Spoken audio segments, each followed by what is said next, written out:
Hola, ¿qué tal? Aquí estamos de nuevo. Mi nombre es Esmeralda Tejeda Méndez, soy estudiante del tercer semestre de la Unidad de Estudios Superiores de Alotepec. En esta ocasión hablaremos un poco de la lectura de prefacio y de elementos ausentes en la estatalidad de Francis Fukuyama en la construcción del Estado. En esta ocasión hablaremos un poco de cómo fue el origen del Estado moderno. Pues esto comienza a raíz de que ya era mucho poder absolutista que estaba existiendo en diferentes partes del mundo. Entonces lo que pasó es que Fukuyama nos cuenta en este libro que no era solamente eso, sino que se necesitaba algo más para que un Estado moderno pudiera llegar a funcionar. Esto se refiere a dejar a un lado el capitalismo y comenzar con esta teoría tal vez o corriente de nombre liberalismo. De ahí comienza en que el Estado moderno ya no se debe de regir solamente por sí mismo, sino por el pueblo, sino por las personas que viven en ese país. En este caso, la democracia liberal era el punto final de la evolución ideológica. Esto fue después del posmodernismo, que fue un poco después, pero pues desde ese momento pues ya empezaba a tomar un cierto poder. Eh, lo que tenía el Estado moderno es que el mundo debería de ser perfecto. Es algo que sabemos que no se puede lograr si no existe un gobierno que tenga buenas bases para poder gobernar. Eh, Quería un mundo planeado, un mundo racional y un mundo compasivo. Quizá esto no dio gran realce porque era imposible sacar un régimen que había durado durante muchos años y que de un tiempo para otro pudiera funcionar. Entonces, el, el modernismo acaba o empieza más bien el fin de la historia. ¿Esto qué quiere decir? El fin de la historia se da, según Fukuyama, se da después de la Guerra Fría. Entonces, se dan cuenta que algunos estados están tomando, o algunos países están tomando poder con el liberalismo, como lo son Japón, Estados Unidos y Europa. Democracias liberales, que era lo que se les conocía. Entonces, estas democracias liberales contenían una economía libre, un gobierno representativo y derechos jurídicos, algo que jamás en la historia se había visto. Tenían una democracia estable, correlación entre el desarrollo de un país económico y todas estas cuestiones que ayudaban a una mejora del país. Entonces, una de las consecuencias pudiera ser, es de las consecuencias concretas de la debilidad de un Estado pudiera ser que, que el Estado esté fallando en la forma de gobernar. ¿Cuáles son estas formas de que esté fallando?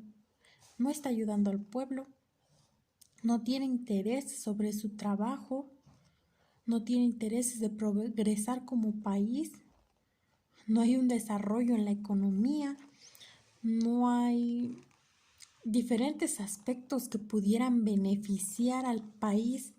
Entonces es cuando un gobierno se empieza a debilitar, empieza a bajar. Es por ejemplo en México.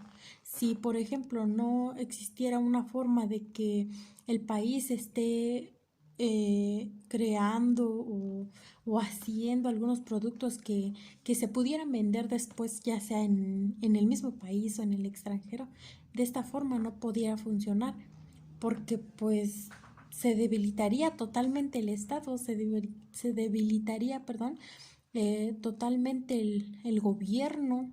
y no habría una estabilidad para el país.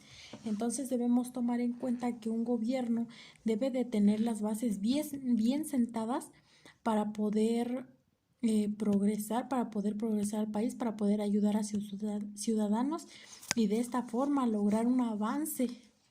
Esto es lo que hicieron estos tres países, por eso es que ahora se encuentran en un nivel mayor que México, en potencias, y es lo que pudiéramos hacer nosotros, pero pues nos faltan bases para poder realizar este tipo de cuestiones. Si bien en ese tiempo también se abordaba lo que era que el Estado sí de verdad importaba, que un gobierno sí de verdad importaba, que no solamente era que se rigiera cada quien como pudiera, sino que debía de haber alguien que de alguna forma controlara a un país. De esta forma existe solo una manera de organizar al Estado.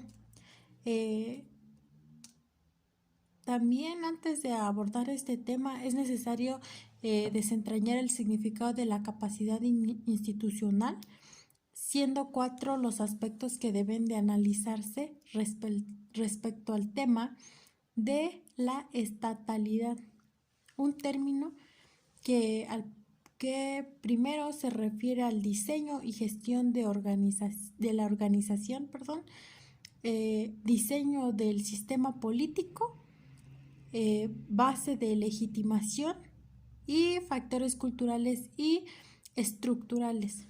¿A qué se refiere el primero? Que no puede, o sea, no puede ser al ahí se va un estado, o sea, tiene que estar controlado, tiene que tener un diseño de cuál va a ser lo que se va a hacer. El sistema político se refiere a que es cómo va a estar regido, cómo va a estar, si bien formado, o las normas que va a tener y las demás, pero suena algo confuso ya que estos cuatro aspectos es la capacidad de transferibilidad que podría existir desde los países desarrollados a los países en vía de desarrollo.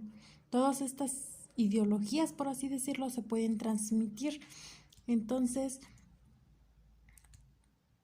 existirá una gran capacidad de, de transferencia respecto del segundo y tercer aspecto, una media y baja posibilidad de transferencia, mientras que con relación al cuarto aspecto, sería muy poco lo que podría hacer a los países desarrollados. Pero de igual forma, este término suena confuso, ya que pues es difícil poder implementar en otros países tu ideología o tus formas de pensar que un Estado puede funcionar. De igual forma, eh, una forma de hacer que un país progrese es centralizar el Estado. ¿A qué se refiere eso? Que el poder solo esté en una sola parte del país. O sea, no puede estar disperso como en México. No puede estar el poder en Oaxaca, otro en México, sino que lo que se buscó desde un principio es que el poder estuviera en un solo lado y que pudieran localizarlo en una sola parte del país, que no estuvieran dispersos, que no cada quien tomara sus propias decisiones, sino que fueran unas decisiones que mejoraran a todos los países, a todo el país, no nada más a unos cuantos estados. Esto es lo que significa centralizar el Estado.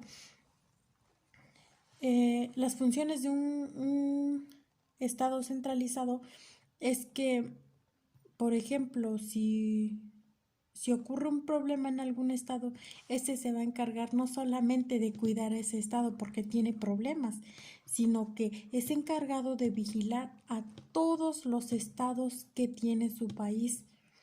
Es vigilar a todos, brindarles seguridad alimenticia, brindarles seguridad en cuanto a las vías de comunicación, em, darles seguridad, energética, darles seguridad hídrica y ambiental. O sea, no se trata de que un país solamente se enfoque en algún estado, se enfoca que a todos les brinde la misma oportunidad, las mismas oportunidades que todos merecen. La seguridad interior, que es por donde se empieza todo. Si no se tiene una seguridad interior o si no se tiene una seguridad exterior, fácilmente se pueden ocasionar guerras, se pueden ocasionar distintos aspectos y es cuando ocurren los problemas. Espero le hayan entendido un poco a este video y pues dejen sus comentarios y denle like a la página. Hasta la próxima.